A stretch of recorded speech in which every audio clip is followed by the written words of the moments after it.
So now you should have 8 granny squares like this. If you haven't already, pause the video and go and weave in all your ends on the back. You shouldn't be able to see them, but you can sort of tell which is the back and the front. So this is my front, that's my back. Okay, so weave in your ends, and you'll want to block them as well. Now you want to block them so that they are the same size. So don't stretch one of them massively and pin it like this and the other one not stretch. You want to keep them all around the same size. So mine are about 4 inches or 10 centimeters across both ways, so square. So once you've blocked them and once you have woven in all of the ends, then we are ready to start joining. Now we're going to join them in pairs to start with. So you've got 8 squares and you want to join them in twos like this. So I've got 2 of them here and I've got some yarn, so I'm going to cut a length of yarn. You don't want too much that you can't work with it, but you'd also want enough to be able to sew along the side. So I'm going to cut about, what's that, about 50 centimeters, and we've thread it onto your tapestry needle. Do you remember the needle, the big fat one with the big eye? So we thread that on like that. So I'm going to put the 2 squares faces together. So if you lay them the right way up, the way that you want the front to be basically, and then one of them just fold it over the top. Okay, so it doesn't matter which side you sew together. You're going to weave your yarn through first.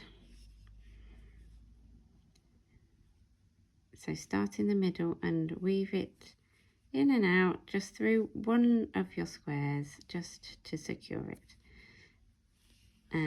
so that it comes out at the corner. Oh, I haven't done that very well, have I? That bit's all a bit loose. I'll just go in here and turn around again and come back. So that's sewn in. So you're going to be working, this is called a whip stitch. So you want to try to keep it really even and crochet into the same stitch each time.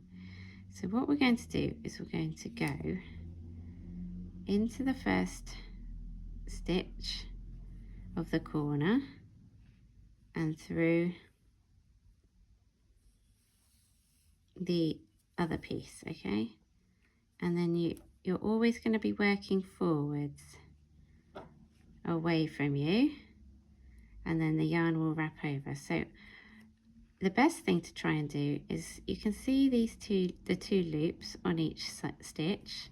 If you just go into the outside loop each time, so on this piece it's the one nearest me, and then on the other square it's the one furthest away from me, and that will make it really neat. But if you can't do that, it doesn't matter.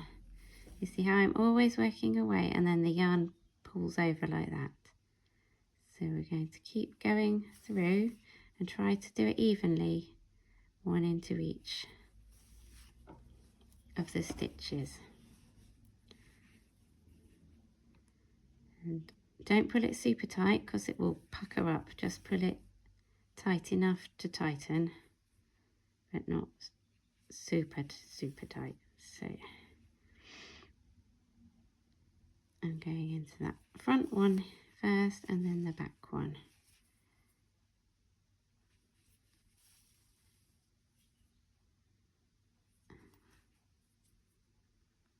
So yes, this is called a whip stitch, and it's used to join fabric together, crochet fabric together, fairly often. So when you get to the chain 2s in the corner, just go into the first one, okay, and then stop there. Okay, so if you open it up, you see you've got a nice neat join, and then you'll want to weave in your end just along the back into a few stitches wherever you can get it in and out, in and out. Make sure it's not pulled too tight, and then cut your yarn. Okay, so go ahead and do that with all of your squares. So you've got 8 squares, so you're going to end up with 4 pieces that will look exactly like this. Okay, so when you've got those, come back and watch the next video.